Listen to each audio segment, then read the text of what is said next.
Good morning. The camera angle. So I changed my. So I did the pre-show yesterday, and for that I wanted a different angle because I hate the look into the camera and just nod my head, and then when it's my turn to talk, look directly into the camera and talk like this. This is so weird for me, and maybe it's not for other people, but for me it is weird. So I wanted to do something other than just this, so I changed it up to where it was something more like I can't even replicate it right now, but I basically had it to where I could just like lean back in my chair, and in order to do that I had to move the microphone. So as I'm moving into my usual spot for today, my microphone is still like way off from where it usually is, so which is why, but I think this is the right kind of normal angle I use here. I think this works out.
I mean, you got Stuffle in the shot. You got the, I guess the moose holding the pop gun. You can see the moose, but you can't see the pop gun. And my son, there's like little confetti stuff at the bottom of this thing. My son, whenever he comes into this room, he can reach up there and start pulling that stuff out. So I got all that, like, constantly vacuum up.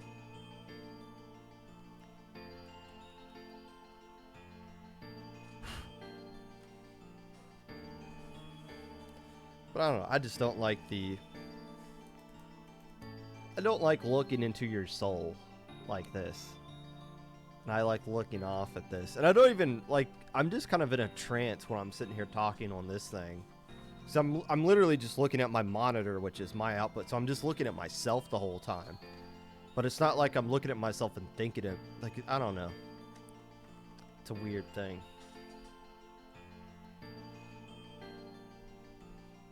It's stuff you would think I would think about after, well, we gotta update some the dates and whatnot, but this is stuff you would assume I would put thought into at some point, but I just clearly have not. Where's the episode number?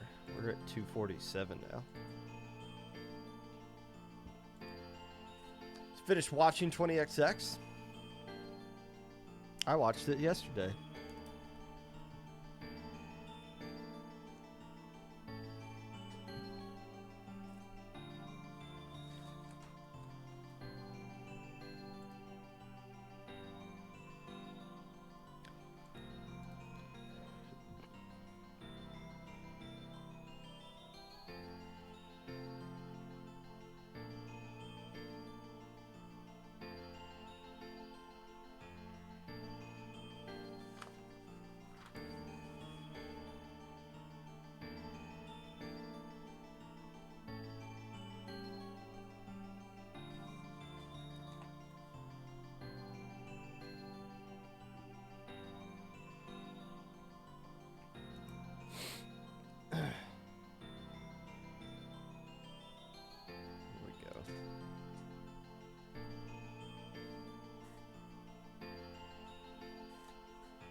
Hello, friends, and welcome back to the Popcast.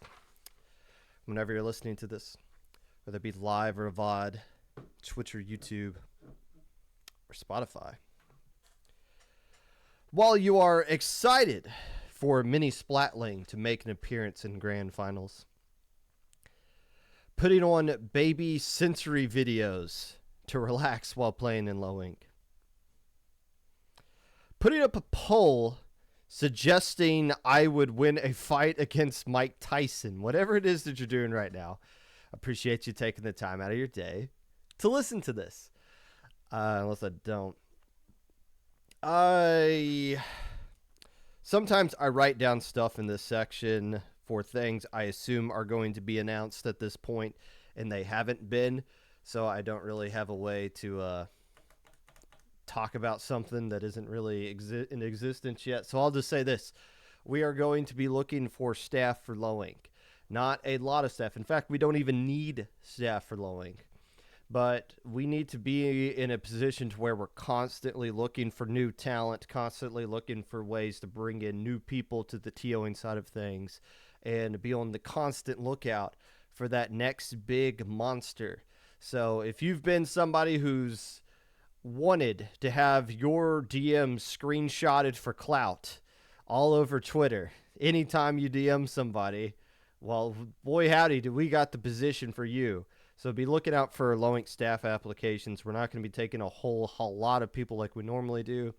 Just maybe one person or maybe zero persons. So just be on the lookout for that, I guess. News of tournaments may be of interest to the casual listener of the podcast. Little Squid League kicks off this week. This is a tournament we know and love here. I don't have my LSL hat. I still have it on my backpack from Riptide.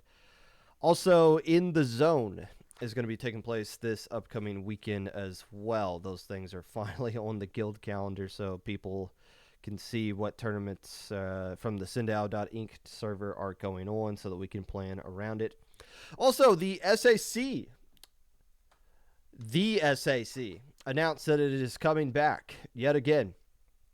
And the qualifier for that is not going to be this weekend, but the weekend after that. So be on the lookout for that. Make sure you sign up for it. I have thoughts on the SAC returning. I am excited for it to return. I'm going to wait to see how the first qualifier goes before I pass judgment. I have talked to the TOs of this event, giving my point of view on things, but I want to see. I want to see how the SAC go. No, actually, I don't think we're calling it the Splatoon Amateur Circuit anymore. I think the S got changed to something else. I think it's just, I forget what the S stands for now. But no, it doesn't stand for that. For guideline reasons, just to be safe, it does not stand for that. Also, it's not amateur. It's definitely not amateur circuit. It's now the advanced circuit because people couldn't handle the word amateur for some reason, even though you're all just a bunch of amateurs, but life goes on. Also, the Splatoon Tourney Twitter/Blue Sky account posted today, that there are 3 locals that are going to be streamed on that channel this upcoming month. I believe we're going to try to get Falco on next week to talk about that amongst some other things, so be on the lookout for that. But if you are looking for Splatoon action, check out the world. There might be a local near you that is going to be hosting Splatoon at some point in October, so be on the lookout for that. Today, we're going to be chatting with DRF of the CCA. As we have done in the past, we've had both Mizuno and DRF on in the past, and we're going to have DRF on again. Is their arcade machine going to be in the background like the last time they were on the Popcast? We will find out to see what's going on with the upcoming CCA season that they're having. All that and more. But first,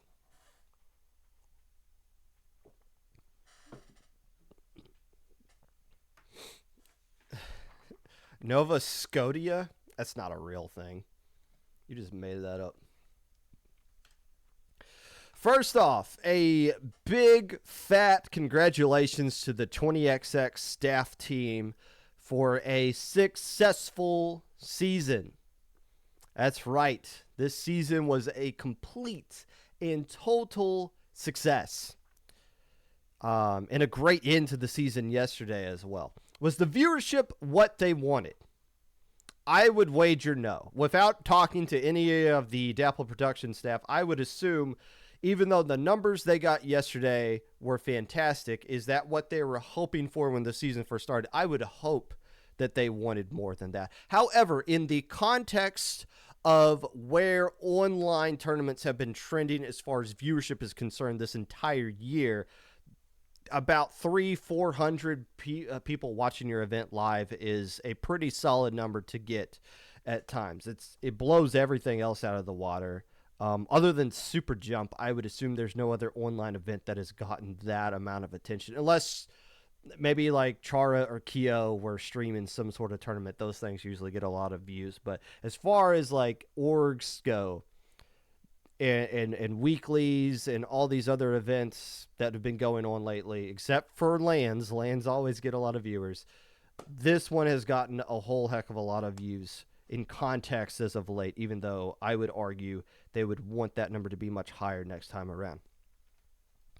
I think one of the main reasons they were able to draw more viewerships, obviously it's the finals, but they finally got around to putting out content, things that would be of interest, talking points, storylines, giving you reasons why you should be watching it other than just watching Splatoon, which is, well, in essence what we're actually doing. But it's the soul behind the Splatoon that they finally got around to kind of portraying to people. They did team interviews, which they labeled as the beef section, which, come on, there's no beef. We don't have to kind of poke these, say something, be angry at each other. And no, like that clearly wasn't the case. But they finally talked to the players, which is great. And we also did the pre-show, which took place right before the actual show, which myself, K-Bot, Cactus, and Nine were a part of. It was fun being a part of that, as it usually is being around those cast of characters there. Why not show that during the week, though? I genuinely... I think the reason why the pre-show, which was originally supposed to be on Friday night, it wasn't. It wasn't live on Friday night. Instead, we just like recorded it and then they put it on like right before the thing. I don't know why they did that. I think Cactus said it was something to do with technical issues. I would hope that's the case, and I hope nobody behind the scenes was like, actually, it would be better if we didn't get people tuning in on Friday. Instead, let's just do all of this on one day. I hope that's not the case, because it would have been better for it to be out on Friday to give people, oh, that's right, this is coming up later on in the weekend. I'll make sure to save some time for it, or let's start talking about it on Friday so that we have the weekend to get excited for it.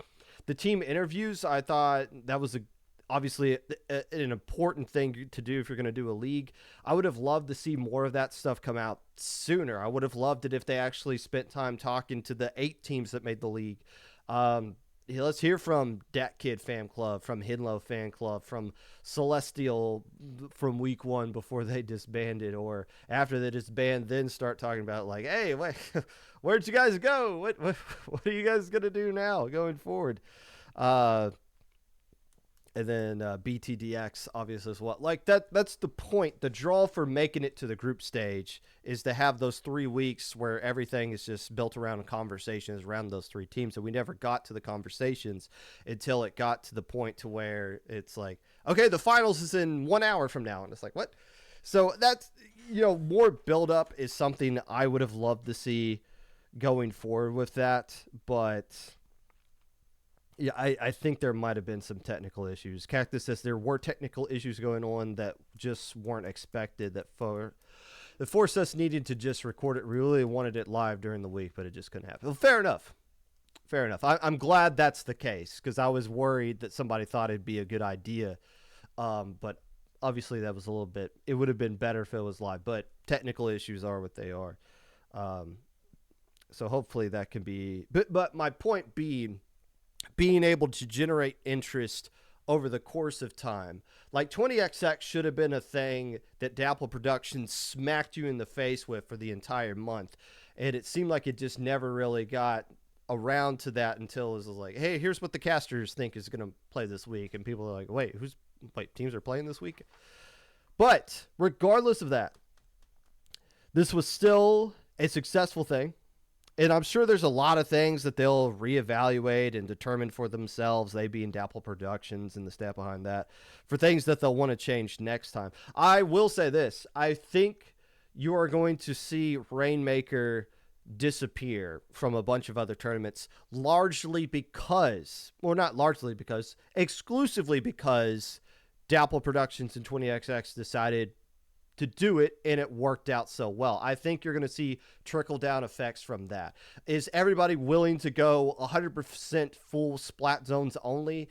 That I don't see. And again, when it comes to low ink, we are going to be the last ones to change everything. We're not going to get rid of Rainmaker at low ink just for people to move one past low ink, and now all of a sudden they're playing Rainmaker, and it's like there's behind the 8 ball because they haven't been practicing it to get through low ink. But once everything else changes and gets rid of Rainmaker, I'll be the first one in the low ink staff VC saying, yeah, let's axe it. I don't care.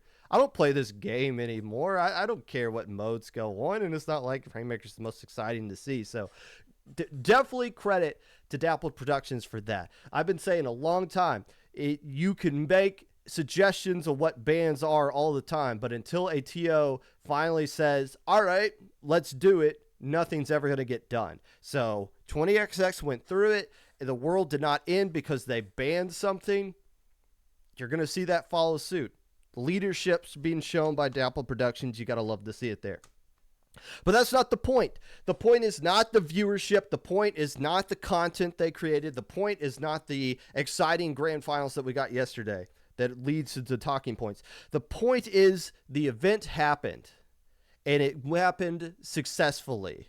There's been a lot of talk. Oh, well, I'll run a league. Who all wants to join me? DM me if you want to be a part of the league I'm going to pull off. Okay, none of you have ever done it, and nobody's stepped forth in doing it. And I've seen people say things like, oh, I wish Dapple Productions wasn't the one to do it. Well, then why didn't you do it? We all could have had the opportunity to run a league since Ink TV ended, and none of us did because we all know how much work it is. And Dapple Productions said, F it, let's do it. And they did it, and now we can look at them and say, okay, here's what they did, right? Here's what I would personally change if I were to do it. There's going to be things coming from this from other organizations. I've already talked about IPL. We're going to be doing something in the spring, and I'm going to keep saying it so that we keep getting ourselves in a mindset of actually doing it. I started pinging people this morning. It's like, let's try to get some brain workings on this kind of thing. How are we going to make it work? But credit goes to Dapple Productions for doing it. I almost said nut it up and did it, and then I was like, yeah, that might not be a right phrase, but who cares? Dapple Productions got it done, and they deserve a lot of credit for that. One of the problems was there just wasn't a lot of talking points during the season. Those like, okay, there's no Nightmare that's like pissing everybody off just by Nightmare beating them. There's no Starburst with an untouched record. There's no Alliance Rogue or Jackpot trying to make a name for themselves kind of thing going on here. But at the end of that grand finals, we now have talking points. There's plenty of storylines that have come out after the tournament has ended, which I'm very happy about so that I can spend time talking about them here today. First off, Black Lotus finished in 4th place, to not really a surprise to many people. That's not to say Black Lotus is a bad team at all. It's just you look at the 4 teams that are there, and the odd man out had to be Black Lotus. However, I will say this. The scene would be better off if Black Lotus continues to move forward and improve from where they left off yesterday. We're always talking about, oh, there's so many pickup teams, there's not any actual teams. Black Lotus just so happens to be an actual team, and a pretty damn good one at that. Is their comp super unique with Tint and Blaster online? It is. It seems like a lot of people have just moved away from Tint online exclusively, but it seemed to work out pretty well with how they like to do things. Them winning would have been the best story too. If somehow Black Lotus were to upset Gru and then beat Metro and then beat one of them again in a grand finals, that would have been the best possible story that would have come out of 20XX.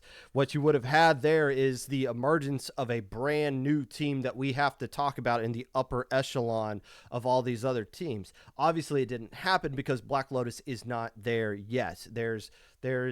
It would be disingenuous for me to come on here and say, oh yeah, like they're so close, they're just right there. No, they were not in the same ballpark as Gruger in that set that they play.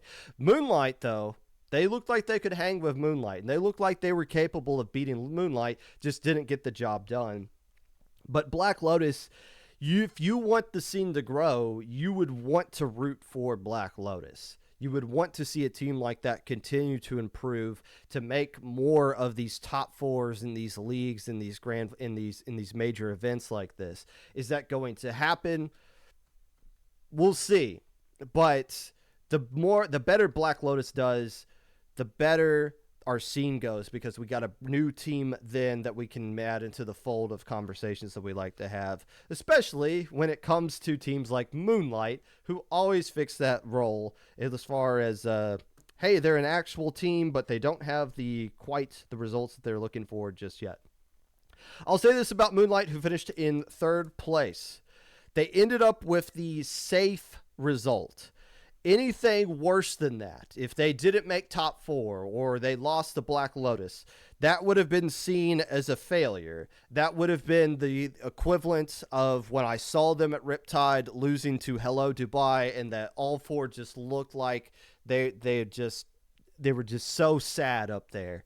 That should not be the takeaway for Moonlight today. They should be coming out here saying, okay, we didn't go above what we were capable of, but we didn't lose any ground. And we've seen Moonlight waver between finishing where they should finish and losing ground. Well, that didn't happen over the course of this league, and that's a good thing for Moonlight going forward. I loved looking on social media today and seeing all their players tweet out, all right, let's go next. Like, I guess we just got to go back to the grind.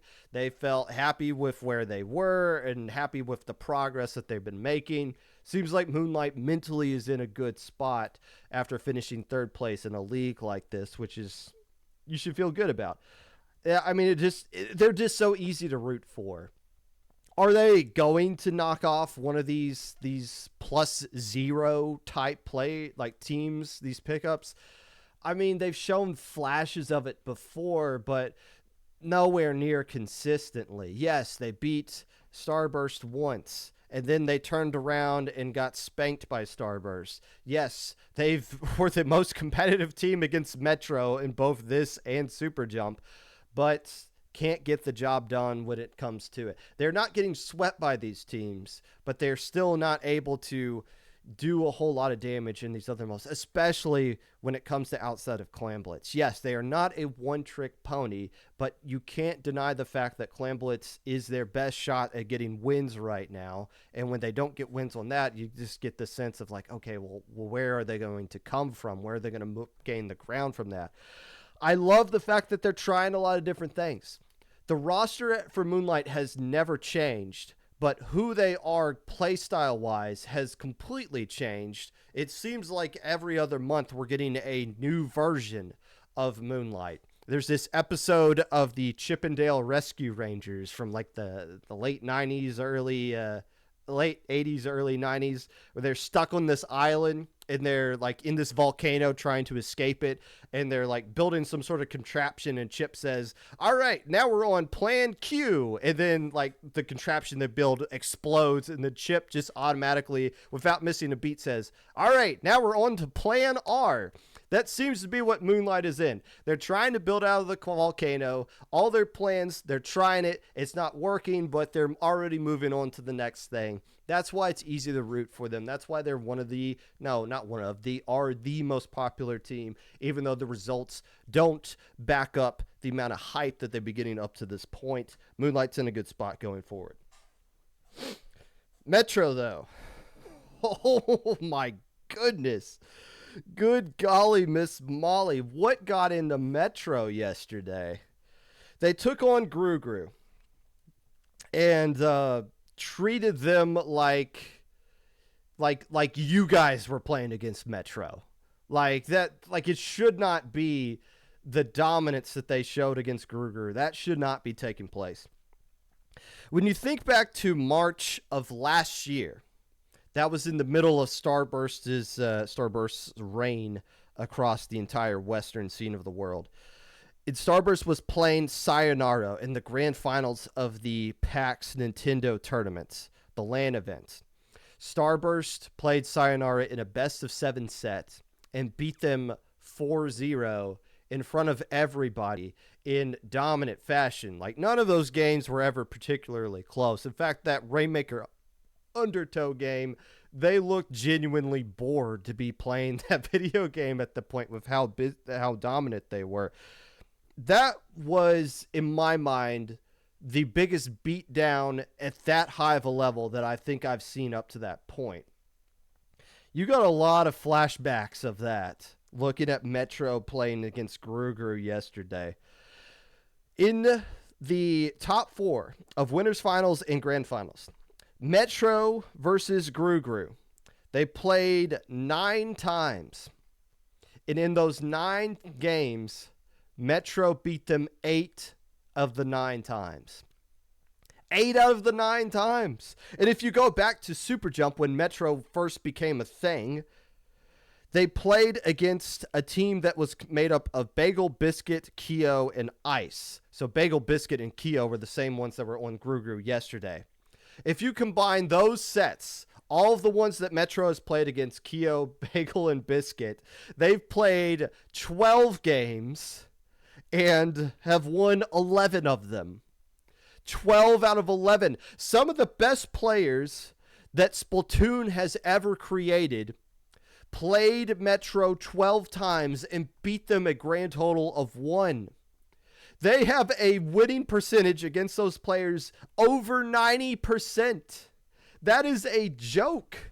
That is an absolute joke. Whatever tier that you put Starburst in, that you put FT Win in, that you put Jackpot in, that you put Set to Destroy X in, whatever tier category you put those teams in, you have to put Metro in there now. You can't leave Metro out after what they did yesterday and say, no, they're like the tier below them. They're not on the Mount Rushmore, but they're on the team looking up going. No, they are one of those teams. The Kraken Paradises, the Ghost Gamings, they've done enough in those 2 tournaments alone, just with how dominant they were, to make you say they need to be up there and thought of the same category as the rest of those teams. And the players on that team as well. Zenith, Goss, Yoshell, and Atomic. Oh my goodness. They looked so good with each other yesterday. It was crazy. And I don't mean to come on here and glaze, but I don't know what else to do when they just destroy everybody that badly. Just other than to say is how good they look. Goss and Atomic seemed to be just an insane combo on the front lines right there, bouncing back between the roller and the gal, just so working perfectly off of each other. Zenith used the wiper, was kind of like the Batman to Goss's Robin at Riptide. Zenith going to the splash, the Neo splash, and doing the V shot and some other times as well. That seemed to activate Zenith in a completely different way from where at Riptide she was basically we need to find a way to get Wiper and get these hammers to work. And well, now you don't have to worry about that. Now you get to be the setup person and make all the rest of these things happen. Like Zenith going back to the splash seems to be the perfect glue that makes everything else activate in the perfect way. And it goes hot sauce, excuse me, Yoshell doing the pencil play and just working out because pencil seems to be really strong right now. So those 4 players it feels like it wasn't fair is what it did. Like it felt like you shouldn't be allowed, like we shouldn't allow those 4 players to play again. Like that just doesn't seem fair. If they're destroying some of the best players we've ever seen 4-0 in a grand finals. And quite honestly, I got to call out Lit Blue for some of the worst TOing I think I've ever seen in my life. After that game 3 where they got that KO in less than a minute, Lit Blue should have stopped the tournament right there. Lit Blue should have went into the chat and said, no more. No more. If this continues on, somebody is going to get hurt. Like, we need to just stop it right now, grab Atomic's hand, raise it up in the air, and say, these are the champions. We need everybody to get out of here without getting hurt. And I mean, what else could you have done at that point? The game 4, they were using Mini, which I know they were practicing it. I think they were practicing it on some streams and stuff. But my goodness, that should not be happening. That should not be happening. And I know Metro won Super Jump, but man, it just doesn't seem fair what they pulled off yesterday and in Super Jump. The only thing that is holding Metro back from being thought of as one of the best teams of all time. Well, first off, they have to do more. Let's just refer to them as a team right now, because no pickup can do what they just did. That is a team until told otherwise. And I know that breaks my rule of you're not a team until you have a Twitter account. Well, okay, fair enough, whatever. But when you do what they did, we're going to refer to Metro as Metro, not as Backpink or Gru or Pursuit of Happiness or whatever kind of thing. Metro is Metro. When we say that, you should know now going forward what it is. We should know what it is. However, if you were to go to Reddit, the Splatoon subreddit, a year from now, and you were to talk about Jackpot, they would know what that is. For better or for worse, they would know what that is. They would probably know what Starburst is. They should know what FT Win is, even if it's been a year after I last saw them. They won't know who Metro is. The reason for that being is because those 3 teams I mentioned transcended this bubble, this competitive bubble that you were listening to. If you're listening to this podcast, you are not a casual. You're in a little bit too deep. You'll slightly care about this scene a little bit too much if you want to listen to what I have to say about these kinds of things. But the vast majority of human beings on the planet do not pay attention to the competitive scene, do not pay attention to 20XX or anything IPL does either. What they care about is these commercial tournaments, what the overlords put out, the Nintendo tournaments. And there's no way Metro could even compete in any of those events if they were to take place again. Hell, if they were to play in a Nintendo tournament, they can't grab somebody from across the pond. They can't even grab a player from Panama. Anybody south of Mexico is somehow not considered a part of North America and can't even play in that. So you can't take 2 players from Europe, 2 players from North America, and then have them play for a world championship. Hell, in Europe, you couldn't even represent the continent. You had to play as a country versus the whole continent of North America taking on just Germany representing the whole continent and also their own country of Europe. So for them to ever transcend the competitive crowd into the casual crowd, that's going to be extremely difficult for them to do just because they're not going to have that overlord boost that we see from Nintendo sides of things. But regardless of that, we know, we all saw it yesterday. The people actually in the competitive scene saw it yesterday. These 4 players are really good with each other.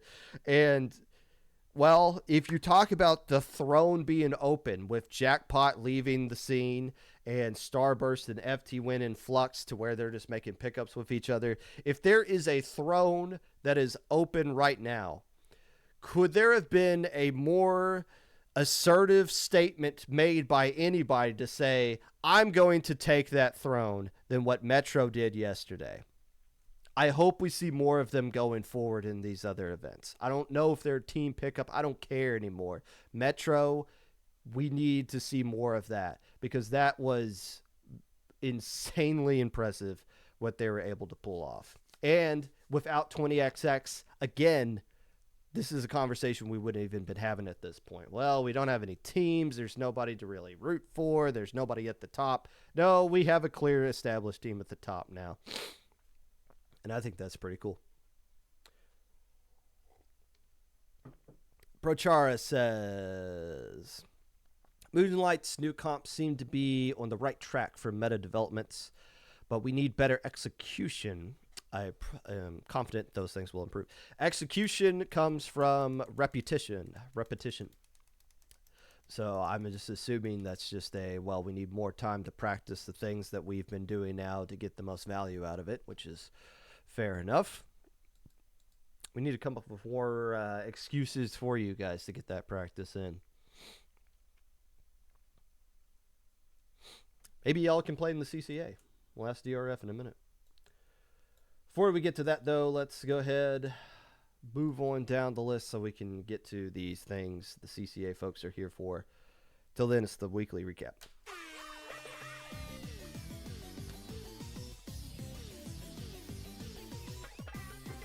Paddling pool number 286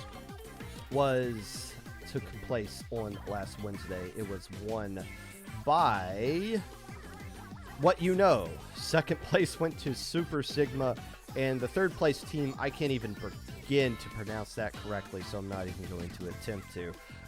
Fourth place went to Myopsidus, though, which is I'm good to see Myopsidus is still a thing. I don't know if that's the same exact roster Myopsidus had back when they were playing for Low Ink and back when they took second place in High Ink, but I'm glad to see Myopsidus is still schmoving around here. Squid Junction number 77 took place last Saturday. It was won by just want my fries, bro. Second place went to Healthy Diet Food Groups, and Bonsami rounds out your top three. So Squid Junction continuing to take place. I don't know if they switched over to Splat Zones only, if they got rid of Rainmaker. Just good to see that Squid Junction is still alive and well and doing what they do best. Let's take a look now. We're going to be talking about the CCA, but we do have some results from a recent CCA tournament that we're going to give you guys right here, right now, which I didn't have pulled up ahead of time, and Discord's being slow. Thank you to Krona for sending me this. Load it up. Come on, there we go. Okay. The Collegiate Cephalopod Association is back for the fall 2024 semester with a new format, the CCA Circuit. Spread across 3 months, Collegiate teams can participate up to 5 qualifiers to score enough points to ensure a path to the final event for the respective division. We'll talk more about the format going forward. In Division 1, University of Texas Dallas, a.k.a. the Arcali, took first place in this event. Second place goes to Pennsylvania State University. Just Penn State will do. And third place, the Illinois State University, the Red Embers. In Division 2 is won by UC Berkeley, a.k.a. the Egg Spaghetti. Somebody touch my spaghetti. Division 3 went to California State University, Long Beach. And Division 4, the University of Houston, Crab and Go, won Division 4. The CCA's own podcast returns for coverage of all topics within the collegiate Splatoon scene. Catch it live on Thursdays at 8 p.m. Eastern Daylight Time. This week will feature a heavy discussion about the pivotal performances from the first qualifier and teams to watch for. So obviously we will talk to DRF about that in the coming moments. The NFL recap. The Chargers ask, who has it better than us? Apparently the Chiefs do. They won 17-10. The Bears roar against the Rams, beating them 24-18. The Steelers fumbled away a chance to get a win against the Colts in Lucas Oil Stadium, 27-24. And the Minnesota Vikings continue to cheat their way through the league, blowing out the Packers until they don't blow them out, winning 31-29. The Packers, or I should say the Vikings, look a little bit too OP right now.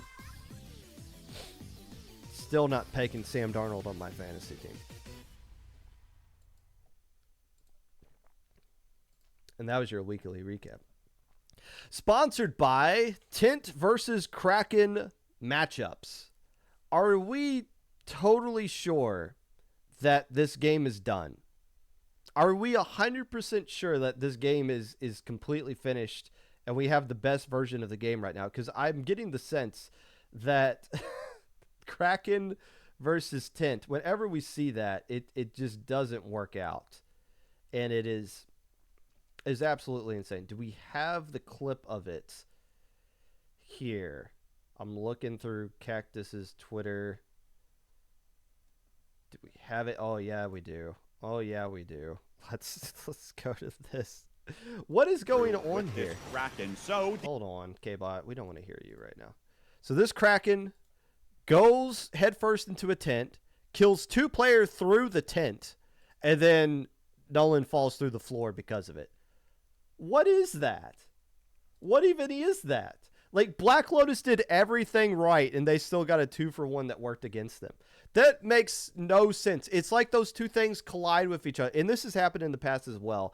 But it seems like when that collision takes place between the Tent and the Kraken, the game just says, I don't know, just kill everyone. Let's just make it fair like that. Even though that was not at all fair to Black Lotus at all.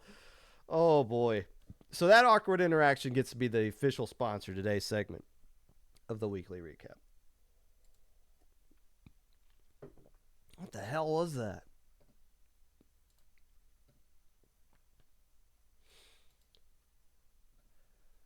Oh, boy.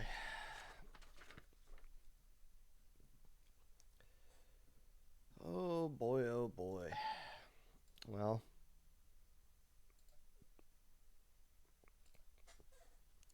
I guess while we're trying to figure out from Nintendo what they're going to do about that, let's go ahead and welcome in our special guest for today.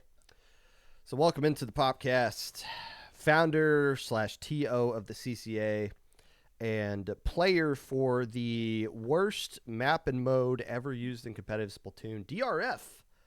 How's morale today? Morale's doing pretty good.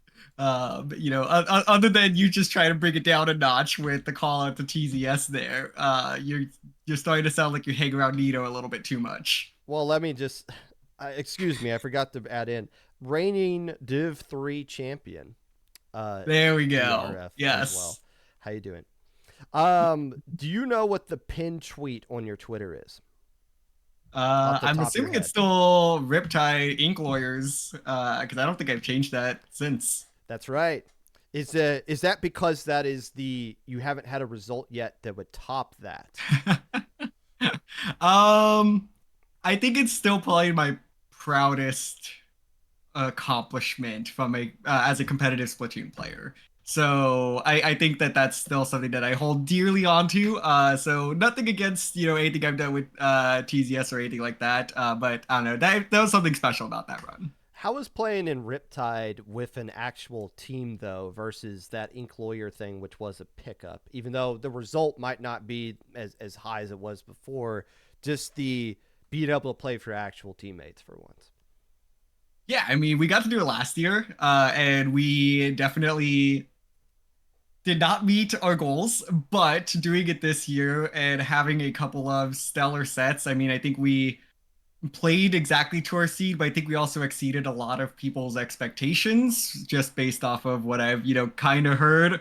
And I don't know, it's kind of cool to have some absolutely massive memories made. I mean, that Orca Balestra set on stream, like, I love the Orca Balestra team. They did fantastic, but that was such a storybook set. Like, you could not have written that any better. Well, that and the I mean, I hate to bring up the set that you lost, but the set that was off stream was also really Yes. incredible as well. I mean, you lose on Rainmaker in a game 5, and we saw the emotions coming out from the team you played against. But just like, what would you rather have? Would you rather have sets on stream where you're up on the stage and you're kind of like away from everyone, or the sets that are tight off stream where there's a big crowd kind of huddled around it? It feels like everyone's on top of you. There's definitely pros and cons to both, and I think that having a little bit of a mix of both is fantastic. There's something just also magical about having the crowd rally behind you. Like we started that set, and we had kind of built up a crowd everywhere that we went. There was people that were rooting for TZS, and when we started that set against Fiend, I looked back and I'm like, where's the group? Where's the party at? Like, why is nobody here? And then finally you get into like game 2, game 3, and then everybody starts coming and like cheering for you, and then people are cheering for Fiend as well. So that was a fantastic set. I mean, it really came down to 1 point in game 5, and I told my teammates, I wish that I had popped a little bit earlier out of my sharking spot. I think I could have saved the game there as well, but I can't, at the time it was still a good decision because we had plenty of time to try to make the comeback. We just, couldn't have. So I think it was still a good decision, but you look back on it and you're like, man, if I had acted slightly differently, we could have been a top 12 team. And then I liked a couple of the matchups after that. I think we could have been a top 6 team. Well, the good news is because it's on land, you can't look back at it. It didn't exist. True. There's no evidence it happened other than just random recordings there.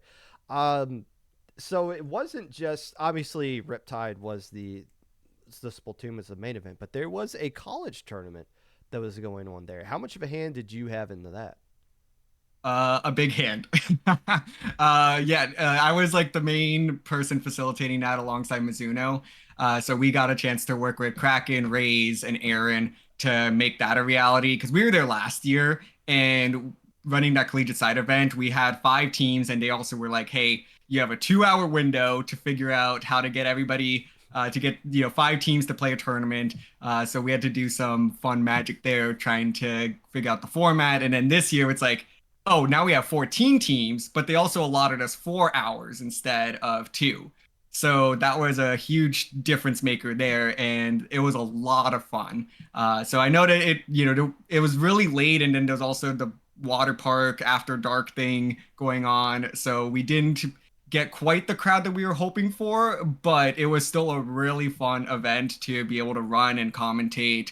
And VCU cemented that that was their summer.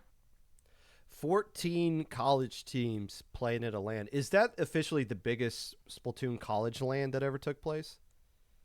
As far as we are concerned, yes, because we're not going to touch Japan in trying to figure out these types of metrics. So, yes, it is the largest collegiate land for Splatoon. But Purdue's hosted some stuff before. I think Michigan State has hosted some stuff before. Mhm. Maybe Triton has some stuff. Yes. So, Purdue had the third biggest with 9 teams. Irvine Valley College had one in collaboration with a couple of the CCA staff that had 10 teams. University of North Carolina, Greensboro had like a 7 team land. So there's been a few that have been like in the upper single digits. But 10 was the previous record set by CCA Road Trip at Irvine Valley College in Southern California.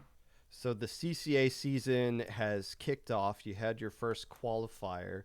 Uh, Tell us about this season. I've been hearing Magic on Blue Sky talking about how innovative this new format is. What is this? What is this new season? What's this new format he's talking about? Well, first of all, that's cool. I don't have a Blue Sky cat. I probably really should get on that because that makes me happy to hear that Magic is talking about this somewhere. But yes, we are changing things up.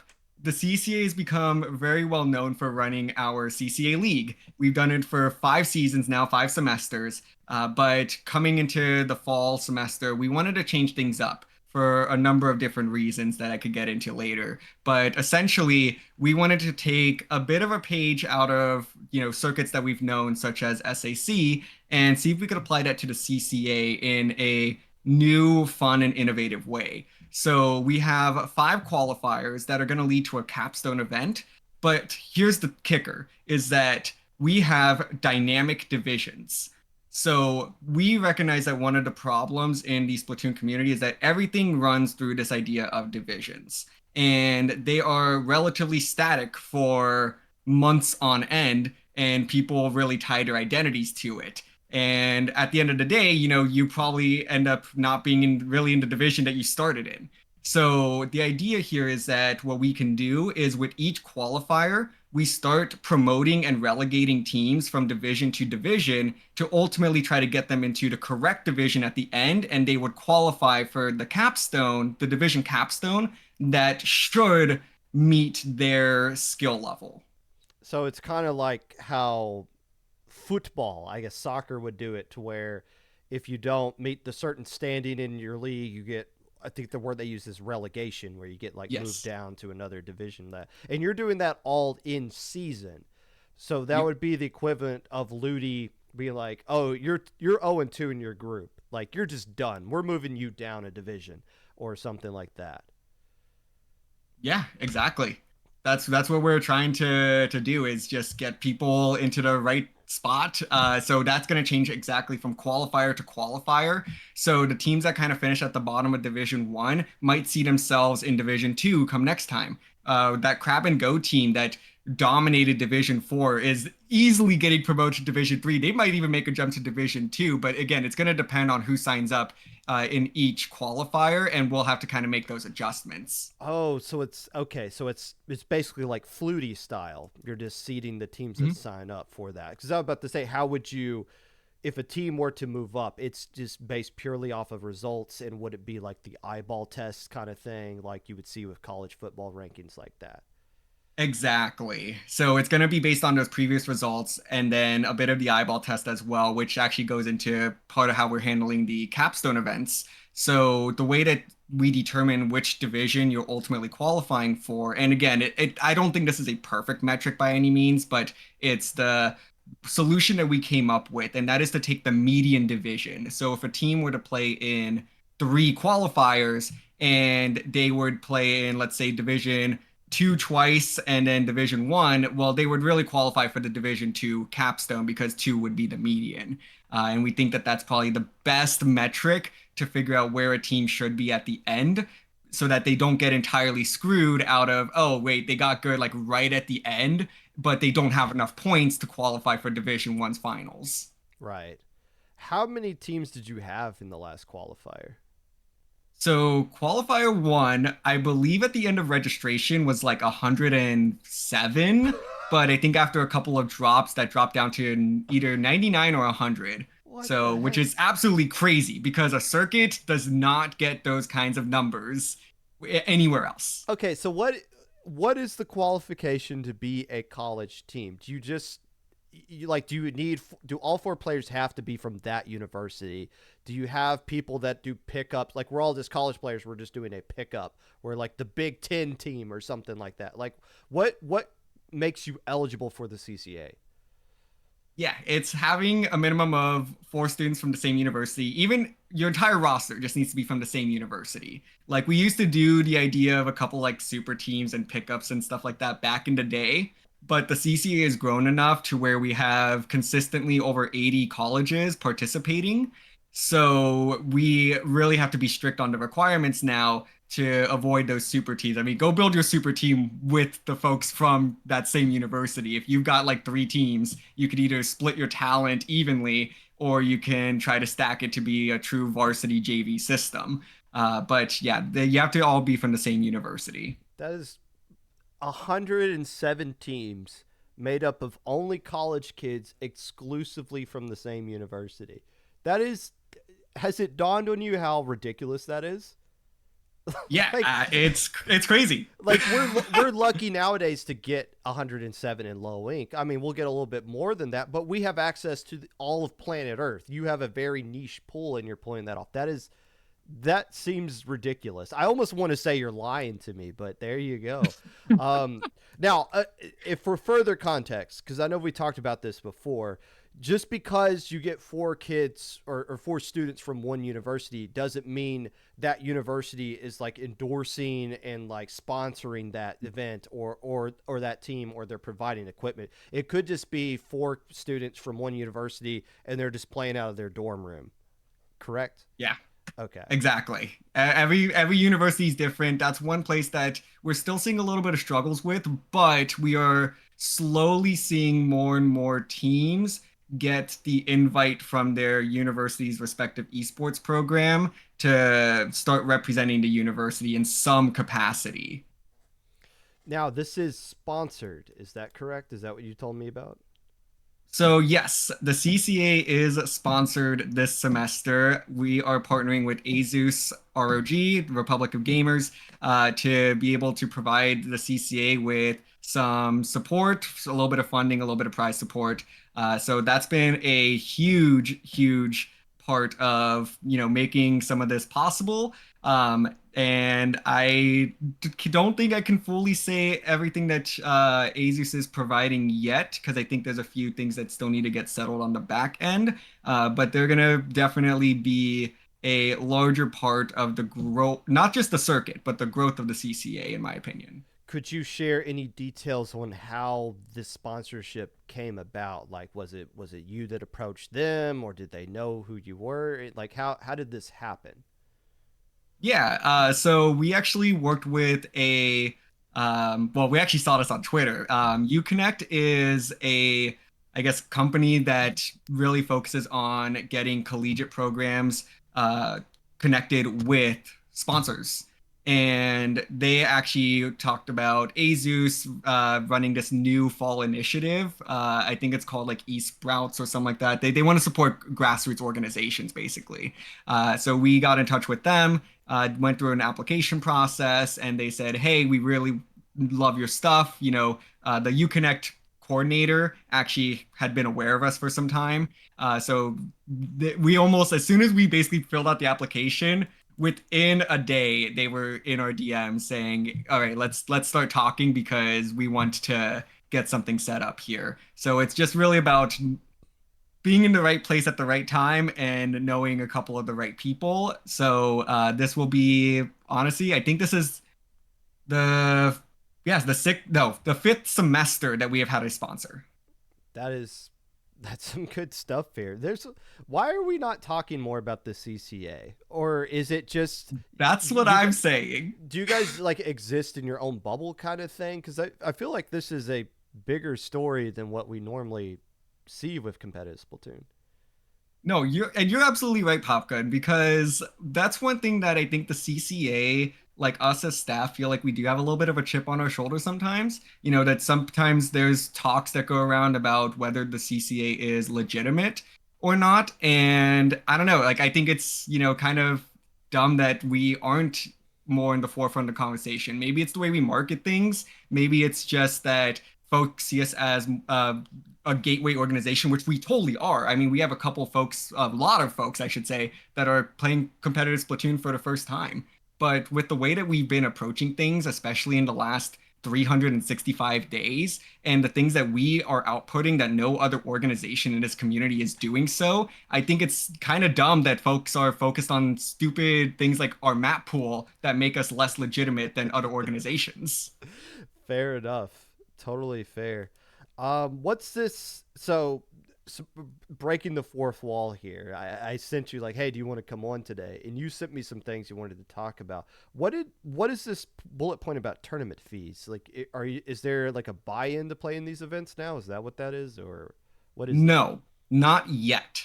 So I gave a pretty impassioned speech at our CCA town hall last month, where we basically gathered the community, said, "Hey, here's everything that we've been working on and everything we want to share with folks." It's where we first shared the idea of the circuit with the community.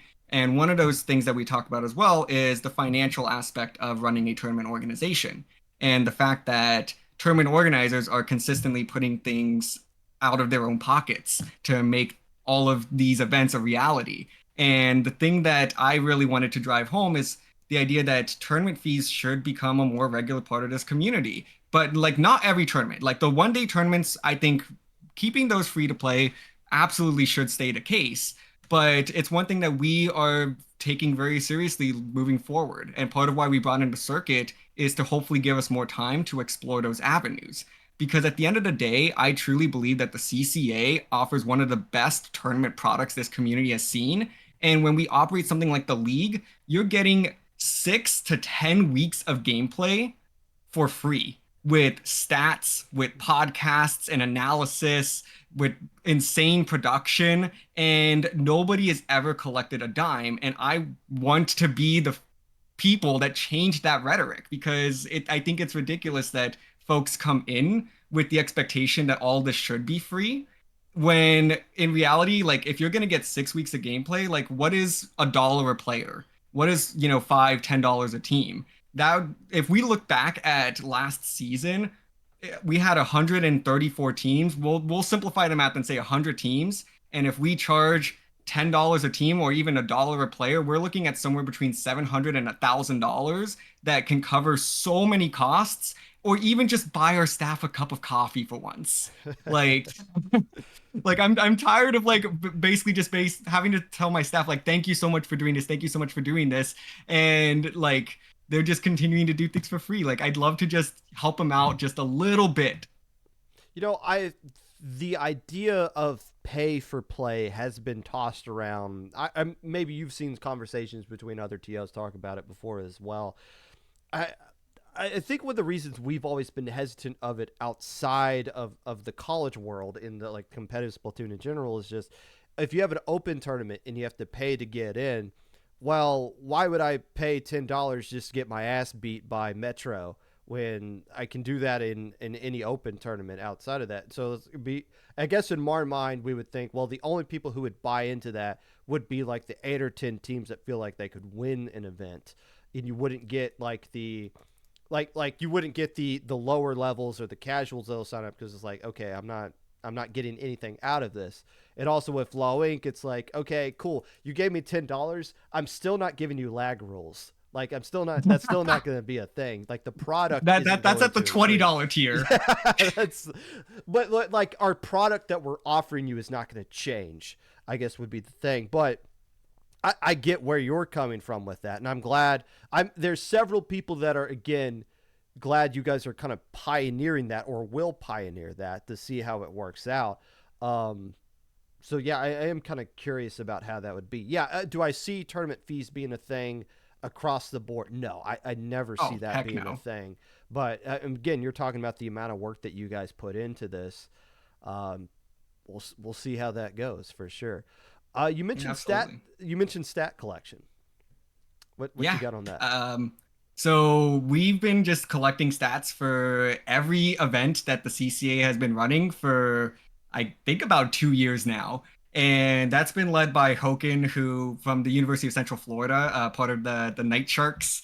And he has been absolutely phenomenal and has overhauled so much. But that's one thing that, I feel like the CCA is also doing a great job of leading the way on that I want to see happen more in other tournaments as well. And it's one of those things where especially in 1 day tournaments, it's just not feasible. Like we don't even get the end game screen as a spectator.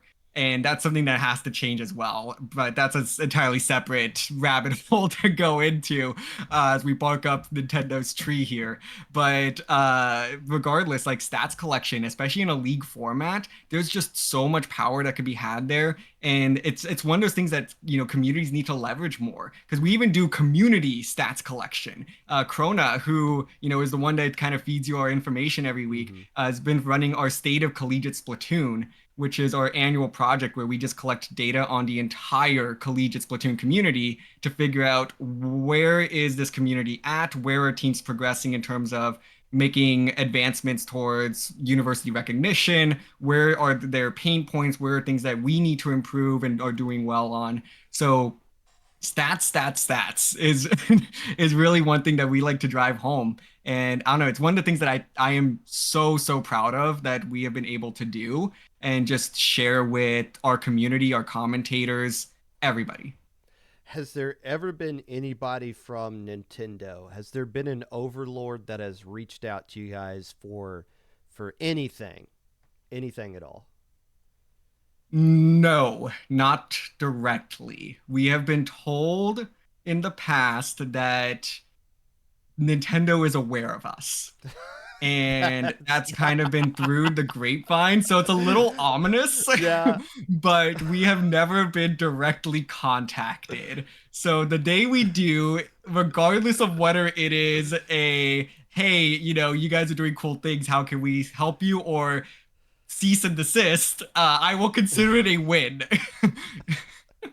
Fair enough. Um, yeah, I think we're in the same boat with YPL. Like, yeah, we know you guys exist, and just don't cause us any troubles. But yeah, I was just curious because I mean, it feels like they're.